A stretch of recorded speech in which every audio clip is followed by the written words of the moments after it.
This is Lando's Videos, and I'm Landon Galoja, and today I'm going to talk to you about how to take the best picture outside with a DSLR camera. I'm going to explain to you the process that most photographers use, like the brief setup, as well as the actual settings you want to use on your camera.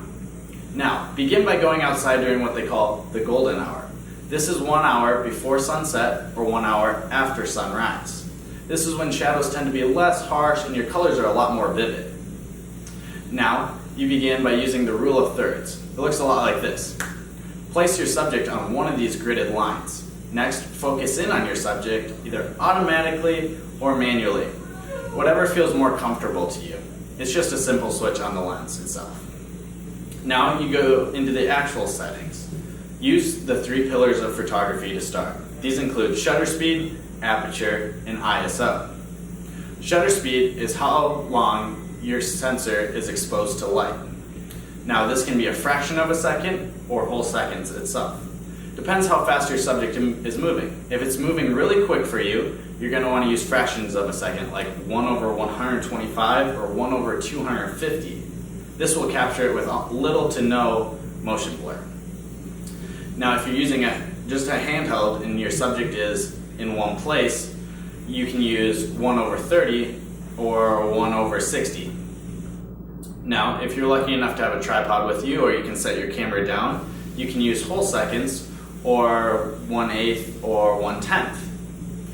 Next, you want to move to aperture. Aperture is also called f-stop, and it's about how blurry your background is, which makes your photos look a lot more professional. Use a low f-stop like f1.8. They'll give a very blurred background while your subject is still very much in focus. While about f22, which is a high f-stop, will actually bring your background closer into focus, but not quite. Now, to take the best picture outside, you want a lowest f-stop possible, but not actually. You want the second to lowest, because if you're using the lowest, it is pushing your lens too hard, and then this is going to reduce the quality of your picture.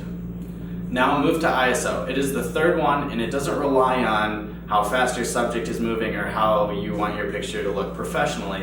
It is just how much light the sensor is gonna take in. Now, you just change that number. The lowest is about 100 and the highest is about 6,400.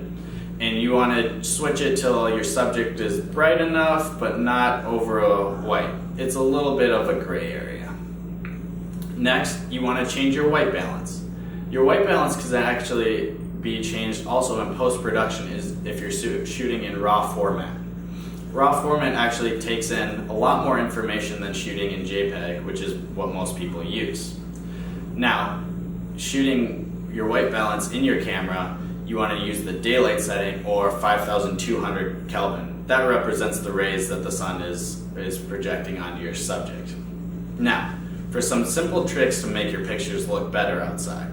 Shoot from different angles. Try to get sun flares. They make it a lot more interesting. Also, you can shoot through grasses or trees to give more dynamic to your pictures, and while still keeping your subject in focus. And third, be creative. Do something different. Now, just a brief review of the settings we have.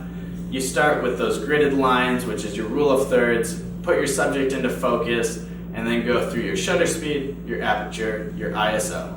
Then change your white balance to have it simulate the daylight. And then be creative. Thank you. That's how to take a picture outside.